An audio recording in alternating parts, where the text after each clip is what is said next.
ഞങ്ങളുടെ പിള്ളേർ തന്നെ ജയിക്കും. അവര് 365 ദിവസം ഈ ചള്ളക്കകത്ത് കിടന്ന് ചാടുന്നതാണ്. അവരെ തോപ്പിക്കാനൊക്കത്തില്ലെന്നാണ് ഞങ്ങളുടെ വിശ്വാസം. വാഴമുട്ടം വേട്ടക്കുളമേല ഇതുവരെ കണ്ടിട്ടില്ലാത്തത്ര കളിയാവേശം കരയിലും കണ്ടത്തിലും. കിക്ക് ഓഫിൽ തന്നെ ചെളിതെറിച്ചു. കാൽപന്തിനു പിന്നാലെ പിന്നീട് കൂട്ടയോട്ടമായിരുന്നു. യുവധാരയുടെ ചുറുചുറുക്കനെ വെല്ലാൻ കളക്ടർ എസ് പ്രേംകൃഷ്ണൻ, ഒപ്പം ഗഡാഗഡിയന്മാർ മറ്റു പലരും. ചെടിയിലെ കളിയിൽ പലർക്കും പിടിച്ചു.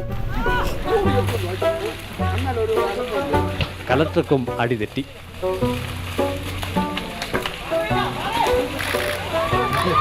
രണ്ടാം പാതിയിൽ കാര്യങ്ങൾക്ക് വേഗം കൂടുതലായിരുന്നു. യുവധാര 2-3 ഗോളുകൾ വേഗം നേടി. കളക്ടറുടെ ടീം 1 ഗോളിലൂടെ മറുപടിയും നൽകി. ആവേശം മുറ്റിയെന്ന മത്സരത്തിൽ ഞാൻ കളക്ടർ സാറും ഒക്കെ ഉള്ള ടീം തോറ്റു. സാർ എന്തെങ്കിലും ന്യായീകരണം പറയണമല്ലോ.